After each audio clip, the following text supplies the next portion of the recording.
Situated in the north of the Lao People's Democratic Republic, Luang Prabang in Laos once served as the capital of the Lan Chang Kingdom. The city was named after Prabang, a sacred Buddha image regarded as the protector of the city.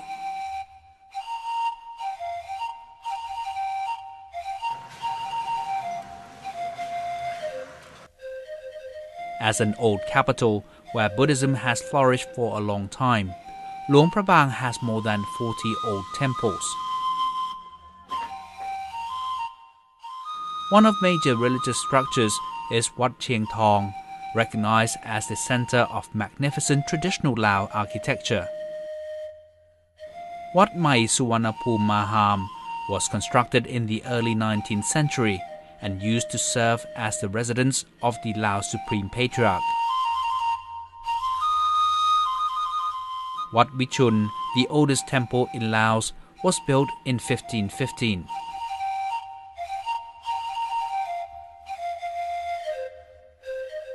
Pratat Pusi, another important structure, stands prominently on a hill in the heart of Luang Prabang.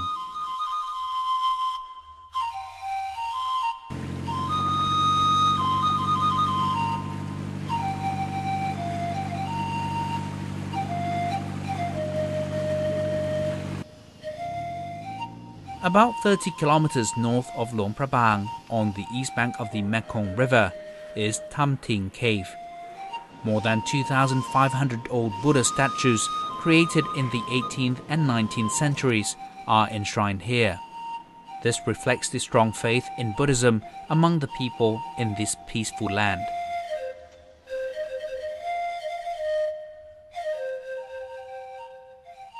Another attraction is the Royal Palace Museum, which was built in 1904. It was the main residence of King Si Sawang Wong during the French colonial era. After the country changed its administrative system in 1975, the royal residence was turned into a museum.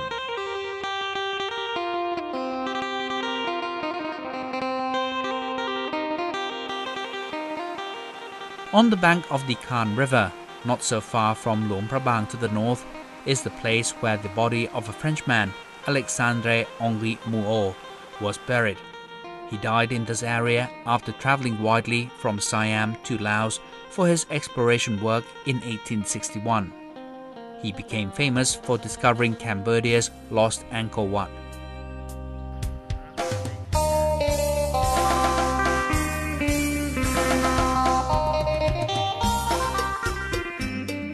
A total of 611 colonial-style buildings are categorized as old structures, with prominent features of the French colonial architecture.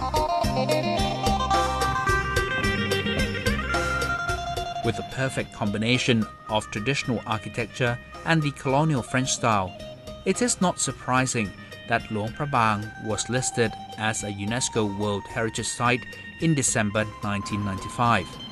It is also recognized as the best preserved city in Southeast Asia.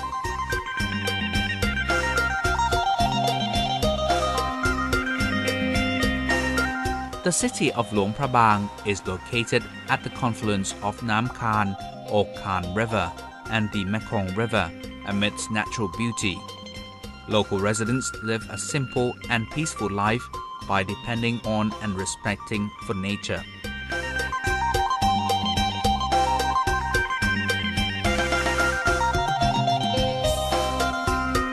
Each morning we see Buddhist monks walking in a long procession to receive sticky rice offering from local villagers.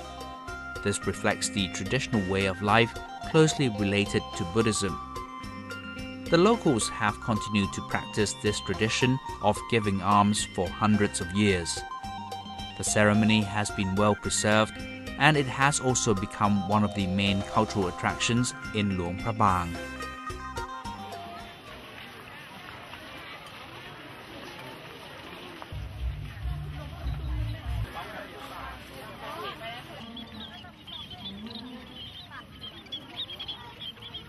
Today, the Luang Prabang market is quite busy.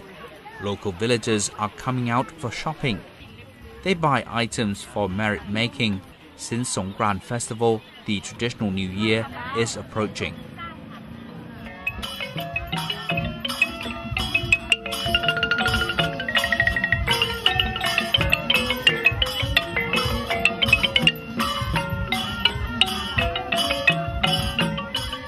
The traditional New Year festival in the middle of April is the period when all Lao people are waiting for each year.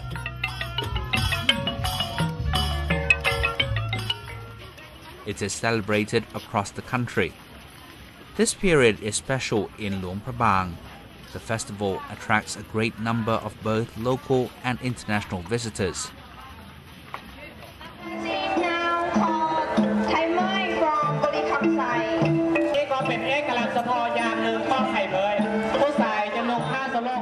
The Songkran Festival, locally referred to as Bun Pi Mai, is usually held for almost 10 days. In some aspects, it differs from that of Thailand, Cambodia, and Myanmar, which also celebrate this festival as an annual event.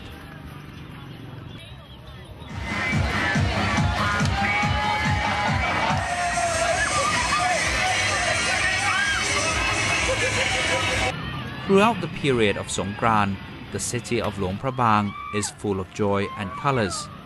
People are preparing to get wet. Tourists in particular join Songkran celebrations here with happiness and a great fun.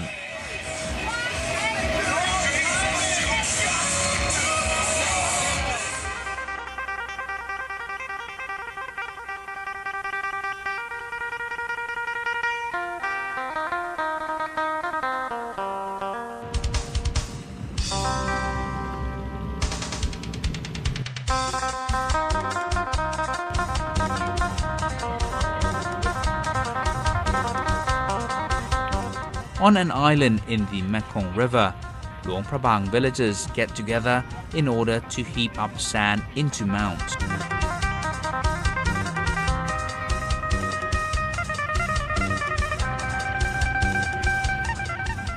This tradition is connected with Buddhism.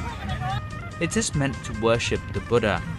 The practice is also regarded as a ploy used by people in the old days to create unity within the community. The traditional New Year festival is indeed one of the most joyous times of the year for Luang Prabang residents.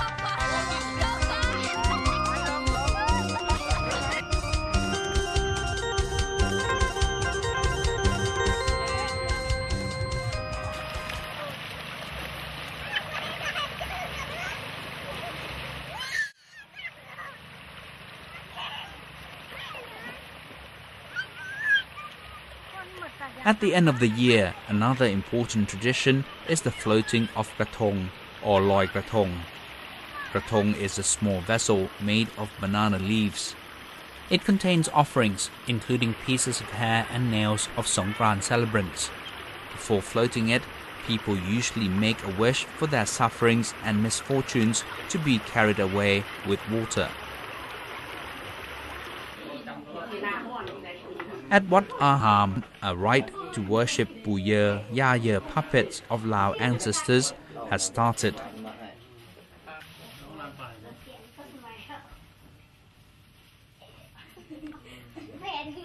Puyer Yayer, or grandfather and grandmother Yer, are part of a spectacular procession to be held tomorrow. The figure of Singao or lion, vehicle of Puyer Yayer, has also been prepared for this rite.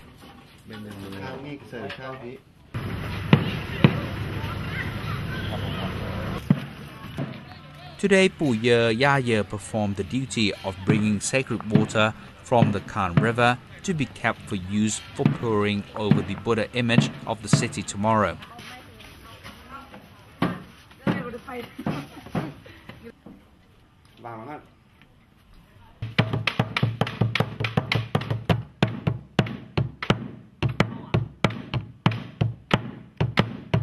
The figure of Singao is rehearsing how to dance to the rhythm of drums, which is necessary for joining the procession.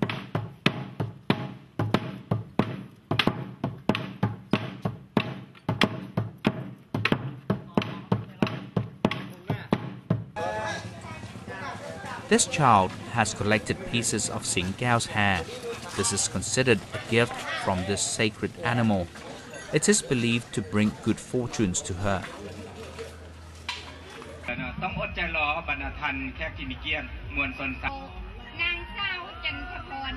Tonight will be the final day to select pretty and suitable young girls in Luang Prabang to serve as Nang Sangkhan or Miss Nang Songkran, who will lead the grand procession tomorrow.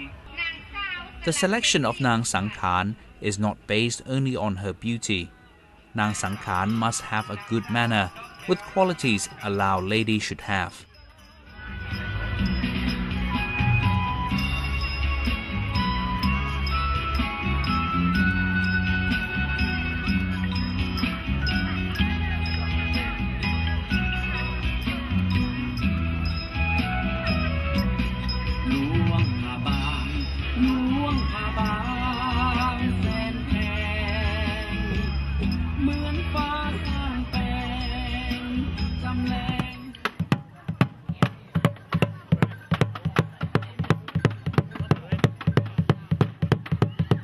Now the Pu Ye Ya Ye puppets and the figure of Sing Gao are ready to move forward in order to join the waiting procession.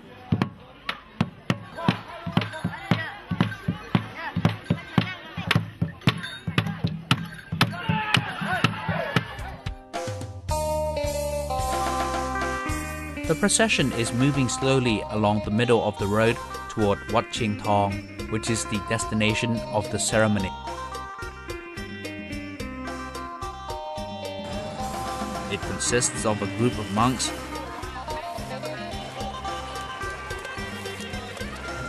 the Pu Ye Ya Ye puppets, the figure of Sing Gao,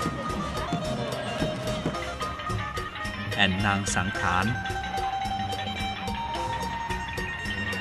together with spectacular cultural performances.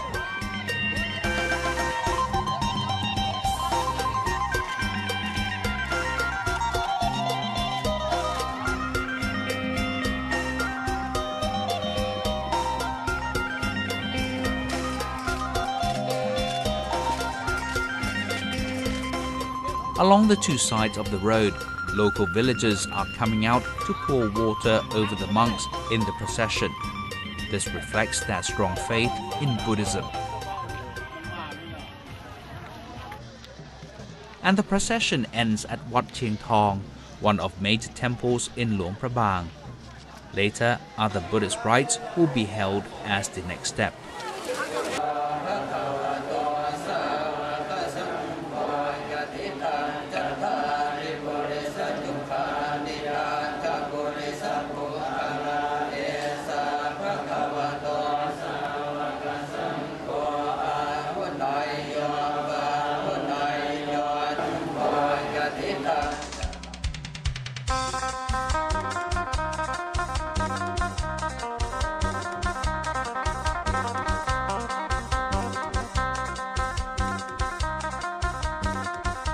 The Songkran festival in Luang Prabang is not only a tradition passed on from generation to generation. This cultural value also signifies that in the coming period, the days will be longer than nights during summer, and that the raining season is approaching.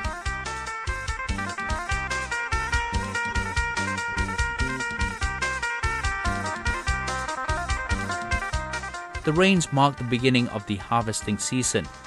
This is the way of life of a group of people in Southeast Asia, where the importance of water in people's lives is well recognized.